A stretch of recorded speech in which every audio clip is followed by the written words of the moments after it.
이렇게 소중한 시간에 꾸미게 하는 건 그렇습니다만은 교훈이 있는 것 같아서 제가 다른 어떤 철학자나 누가 예화보다는 제가 꿈꾼 거 하나 조금 이 얘기를 할까 합니다. 제가 어디에 가서 폐허된 다 허물어진 예배당에 갔습니다. 교회당도 다 없어졌어요. 그런데 거기에 예배당이 있었던 자리라서 제가 앞에 가서 섰는데 몇몇 사람이 와서 설교를 요구하는 것 같아요. 몇 사람.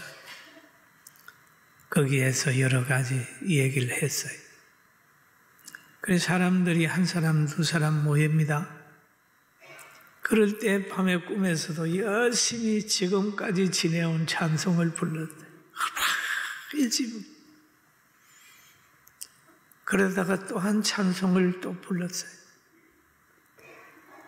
그 찬송을 부르는 동안에 많은 사람이 모여들어요.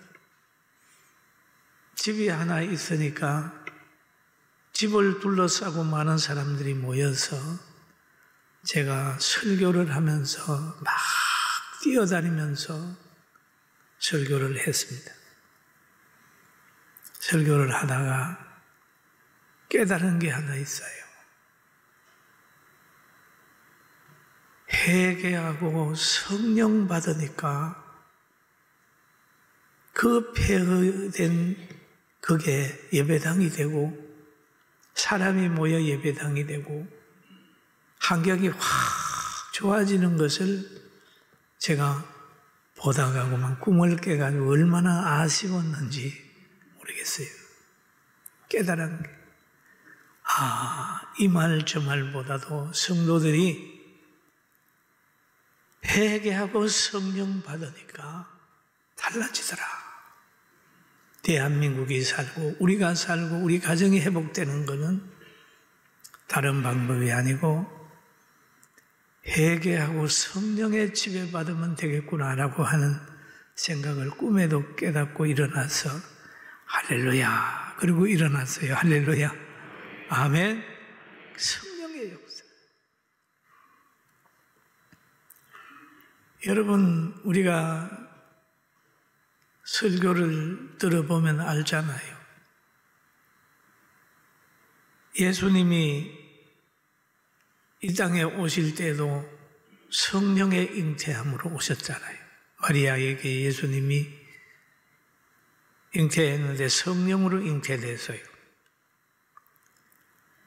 그리고 성령으로 잉태됨으로 인하여 예수님을 우리가 하나님의 아들로 믿습니다. 또 성령으로 잉태되어서 태어난 하나님의 아들을 하나님이 엄청 사랑했어요. 이는 내 사랑하는 아들이요 내 기뻐하는 자라. 그렇게 하나님이 평가를 하신 다음에 예수님에게 모든 믿는 사람을 구원시키기 위하여 그들의 죄를 해결하기 위하여 예수님께서 십자가를 지는 사명을 맡겼잖아요. 그래서 예수님이 십자가 짐으로 인하여 모든 그를 믿는 사람이 다 죄 문제가 해결되고 구원받은 백성이 되고 하나님의 나라의 상속자가 된 거예요. 천국 백성이 된 겁니다. 그런데 그분이 사망의 권세를 이기고 부활하신 다음에 성천하시기 전에 하신 말씀이 있잖아요. 제자들에게 예루살렘을 떠나지 말고 내게서 들은 말 아버지의 약속하신 것을 기다려라. 그렇게 했죠. 그 약속하신 게 뭐냐 하면 바로 성령을 받는다는 거죠. 사도행전 1장 5절에 보면 요한은 물로 세례를 베풀었으나 너희는 맨날이 못되어 성령으로 세례를 받으리라 하셨느니라 그랬습니다. 성령으로. 그리고 그 말씀을 남기시고 제자들이 보는 앞에서 예수님이 승천하셨어요. 그러니 그 말을 들은 제자들이 다락에 모였습니다. 여러분, 다락은 노출된 장소가 아닙니다. 엄밀한 장소입니다. 그리고 제자들이 주님의 말씀을 생각하면서 거기에 모였어요. 거기에 예수님의 가정과 그리고 예수님을 따랐던 사람 그리고 그들과 함께 했던 120명이 모여서 간절히 그곳에서 기도를 하게 됩니다.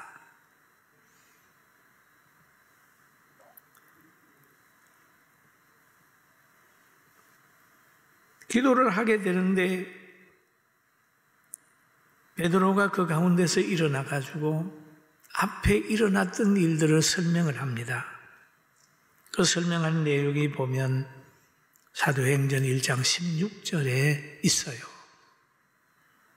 형제들아, 성령이 다윗의 입을 통하여 예수 잡는 자들의 길잡이가 된 유다를 가르쳐 미리 말씀하신 성경이 응하셨으니 마땅하도다. 가룟 유다의 사건을 하나님의 예언된 사건으로 얘기를 하는 겁니다. 가룟 유다가 예수 잡는 자들의 길잡이가 됐다 그랬죠. 여러분, 교회를 깨려고 하는 사람의 길잡이가 될 수도 있어요. 교회를 박해할 수 있도록 만드는 그런 사람을 교회로 끌어들이는 사람도 있어요. 나라를 어지럽게 하는 그런 사상을 가지고 있는 사람을 나라로 끌어들이는 그런 길잡이가 있어요. 그 간첩들이 있을 수 있죠. 악인의 길잡이입니다. 가룟 유다가 그 일을 감했습니다. 왜냐하면 예수님이 십자가 지는 것이 하나님의 뜻이기 때문에 누군가는 그 일을 해야 되는 거죠. 그러나 지금까지 사탄이 사용했어요. 그 역시 하나님의 허락하에서 가룟 유다가 예수님을 판결하게 된 거죠. 그런데 사탄에게 쓰임받는 자는 차라리 태어나지 않았으면 좋을 뻔한 존재, 불행한 존재가 됐어요. 여러분, 우리 그런 존재는 되지 맙시다. 아멘? 그런 존재는 되지 말아요. 양의 목장에 양들이 있는데 거기에 염소가 몇 마리 있다고 그럽니다. 염소는 되지 말아야 되죠.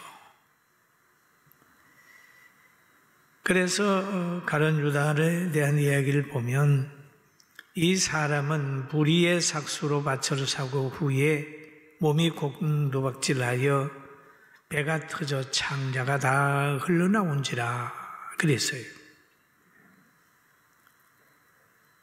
그리고 시편에도 보면은 나와요.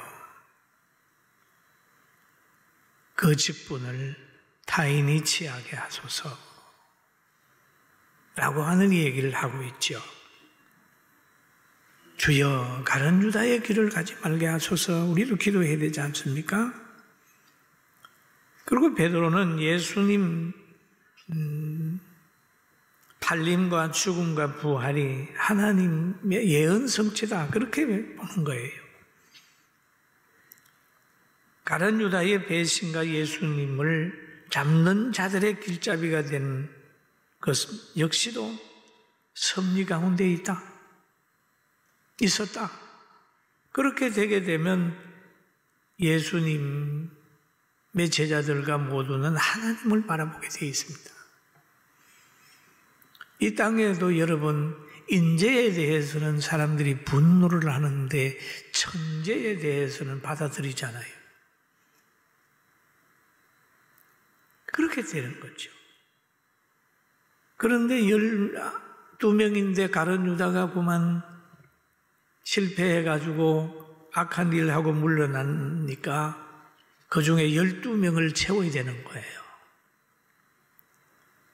그래서 그들이 기도하면서 가룟 유다의 자리에 한 사람을 세웁니다. 그래서 거기에 두 사람을 이제 선택을 해가지고 기도를 하고 선택을 했는데 그 두 사람 중에 제비를 뽑았더니 마띠아라고 하는 사람이 뽑혔어요. 그래서 12명의 반열에 서게 됐습니다. 12명이 됐어요. 이제 하나가 없어져서. 그런데 성경에 보면 12에 대한 가지에 대한 의미를 두고 있습니다. 이스라엘 백성의 12지파, 요단강을 건널 때 요단강 바닥에 있는 돌을 주어서 돌무더기를 만들 때에도 12지파 중에 한 사람씩 와가지고 그 역사를 만들었어요. 또 보게 되면 엘리야가 갈멜산에 올라가서 기도를 드릴 때에 제단을 쌓습니다. 그럴 때에도 보면 엘리야는 12돌을 가지고 제단을 쌓습니다. 열왕기하 18장 30절에서는 그렇게 나오지요. 그가 무너진 여호와의 제단을 수축하되 야곱의 아들들의 지파의 수요를 따라 엘리야가 돌 12개를 취하니 이 야곱은 옛적에 여호와의 말씀이 임하여 이르시기를 내 이름을 이스라엘이라 하리라 한 자더라. 그런 말이죠. 이제 완성이 됐어요. 이제 완성이 됐어요. 그리고 12제자가 완성이 된 다음에 오순절을 맞게 됩니다. 오순절 날이 이미 이름에 다 같이 한 곳에 모였더니 그랬습니다. 한 곳에 모였더니 그 당시 한 곳에 모이는 게 쉽지 않아요. 지금 예수님을 십자가에 달고 굉장히 예수님에 대한 배척이 심할 때입니다. 뭐 지금은 보다는 훨씬 더하지요. 1000배, 1000배 더합니다. 한 곳에 모였어요. 근데 여기 모인 사람은 순종하는 사람입니다. 하나님의 약속을 믿는 사람들이었어요. 하나님의 뜻을 마음에 품고 있는 사람입니다. 이런 사람이 모여서 하나님의 약속을 기다리니까 사도행전 2장 2절에 보면 이런 말씀이 있어요. 홀련히 하늘로부터 같이 한번 보실까요? 홀련히 하늘로부터 급하고 강한 바람 같은 소리가 있어 그들의 앉은 온 집에 가득하며 마치 불의 엿처럼 갈라지는 것들이 그들에게 모여 각 사람 위에 하나씩 임하여 있더니 그랬습니다. 바람같이 급한 그 강한 바람 같은 소리가 있어 그랬습니다. 들렸다는 건 소리가 있어. 소리가 있어 그들의 앉은 온 집에 가득했다. 소리가 온 집에 가득했다. 다음에 불의 혀같이 갈라지는 것. 여러분 비 올 때 보면은 천둥치잖아요. 그리고 쫙 이렇게 이렇게 빛이 내려오는 것처럼 그런 역사가 나타났어요. 그리고 온 사람 위에 있었습니다. 하나님의 약속을 믿는 사람들이 있고 성령을 기다리는 사람에게 하나님께서 약속하신 대로 거기에 성령을 내려줬어요. 들리도록 보도록 그렇게 내려줬어요. 그러니까 거기에 앉은 사람들이 변화가 왔는데 다 성령의 충만함을 받고 성령의 말하게 하심을 따라 다른 언어로 말하기를 시작하니라. 그런 말이 있습니다. 여러분 성령 받으면 변화가 옵니다. 할렐루야. 뭔 변화가 언어의 변화가 옵니다. 예수 믿는 사람은 언어의 변화가 와요. 말 한마디 중에서 주일을 가도 주일이야 그러면 그 예수 믿는 사람이고 일요일 날이라 그러면 그건 아니잖아요. 그러니까 언어의 변화가 오고 음식의 변화가 오고 친구의 변화가 오고 가치관의 변화가 오고 사상의 변화가 와요. 성령 받으면요. 근데 여기에서는 제일 먼저 언어의 변화가 오기 시작을 했습니다. 성령은 하나님의 영이므로 하나님의 말을 하게 하고 구원의 소식을 많은 사람에게 전하게 되는 겁니다. 그리고 성령 받은 사람은 늘 교회를 사랑하고 교회를 높입니다. 그리고 많은 사람에게 유익을 주고 예수님을 구주라고 전하게 되는 거예요. 성령 받은 사람은 그렇게 비굴하지 않아요. 사도행전 1장 8절에도 보면 오직 성령이 너희에게 임하시면 너희가 권능을 받고 예루살렘, 박해가 있는 예루살렘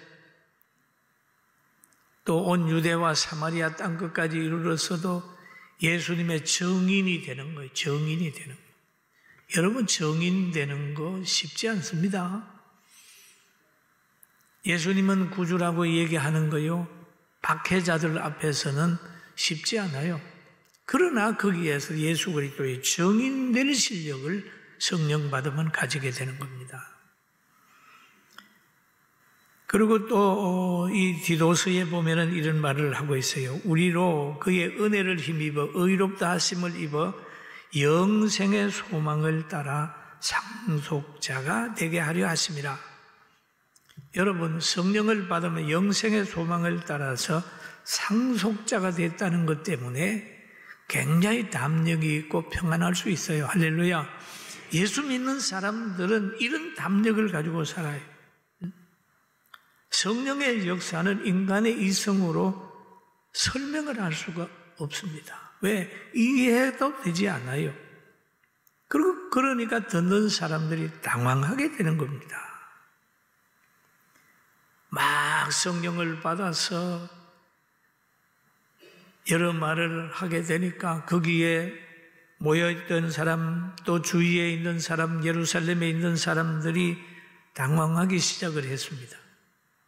120명이 나가서 막 말을 한다고 생각해 보세요.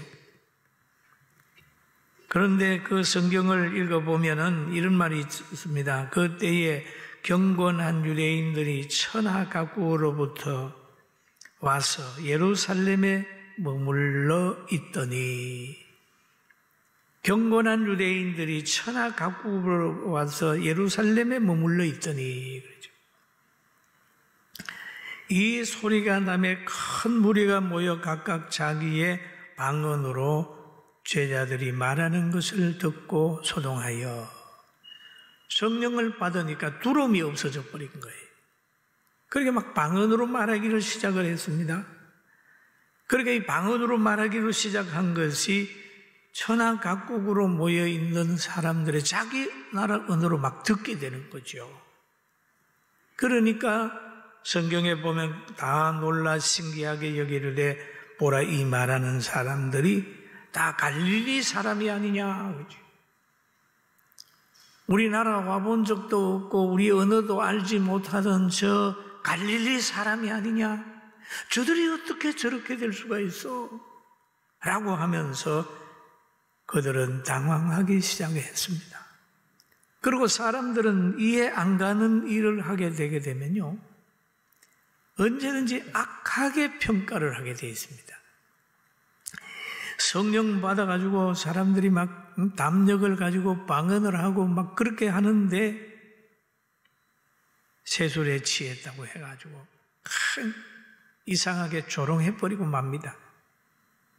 그리고 예수님도 보면은 막 귀신을 쫓아내고 병자를 치료해주고 그러니까 누가복음 11장 15절에 그러잖아요.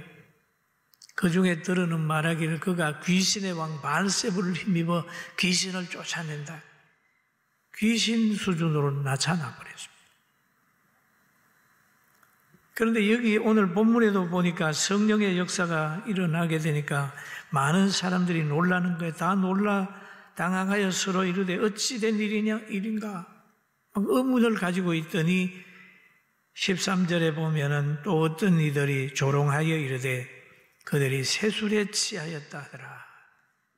여러분, 예수 잘 믿다가 보면 때로는 조롱당할 때 있어요. 섭섭해하지 맙시다. 아멘. 조롱당할 때 있습니다. 조롱당할 때 있어요. 예수님을 십자가에 달아나 놓고 군병들이 야, 너 내려와봐. 하나님의 아들이면 내려와봐. 죄인까지 그러잖아요. 너가 하나님의 아들이면 너도 내려오고 우리도 좀 구원해봐. 그러잖아요. 많은 사람이 신기한 일을 볼 때 궁금하게 되면 놀라기도 하지만은 조롱하는 사람도 있습니다. 때로는 열심히 신앙생활 하다 보면 신비주의자, 강신자라고 조롱하기도 하고 그렇습니다. 그러나 그럴 때라도 우리는 담력을 가지고 묵묵히 나가면 승리는 우리 것입니다. 아멘. 아멘. 확신이 있어요? 아멘입니다. 우리 성령의 역사를 바라봐야 됩니다. 하나님이 하시는 일은 무엇이든지 할 수 있다. 그리고 구약의 사울 왕은 하나님의 역사에 동원되어 다윗을 도운 사람들을 사울 왕은 막 죽였습니다. 왜 그럴까요? 하나님이 다윗을 도우는 거거든요. 그 다윗을 도운 사람들은 사울 왕을 막 죽였단 말이에요. 때로는 여러분, 하나님이 쓰는 사람들이 땅에서 어려움을 당할 수가 있지만 그 사람들은 정말 순교의 제물이 되어서 하나님 앞에 영원히 상급받는 위치에 있기 때문에 행복한 사람이 되는 겁니다. 할렐루야. 사무엘상 22장 17절 우리 한번 읽어볼까요? 같이 봅니다. 시작. 호위병이 들어가서 여호와의 제사장을 죽이라. 그들로 다윗과 협력하였고 또 그들이 다윗이 도망한 것을 알고도 내게 알리지 아니하였습니다. 예. 세상에는요, 다윗을 도우는 게 하나님의 뜻이거든요. 그렇게 다윗을 도왔다고 사울 왕이 자기 편이 아니라고 해가지고 제사장들을 막 죽였습니다. 여러분, 세상의 권력은 자기 편이 아니면 막 해하려고 하고 막 가두기도 하고 막 고통도 주고 그렇습니다. 그러나 그 권세는 사울의 권세는 망해버렸습니다. 이 가문이 다 망해버렸습니다. 세상의 권력은 40대의 모세를 원하지만 하나님은 80대 모세를 썼어요. 할렐루야. 세상은 그런 거예요.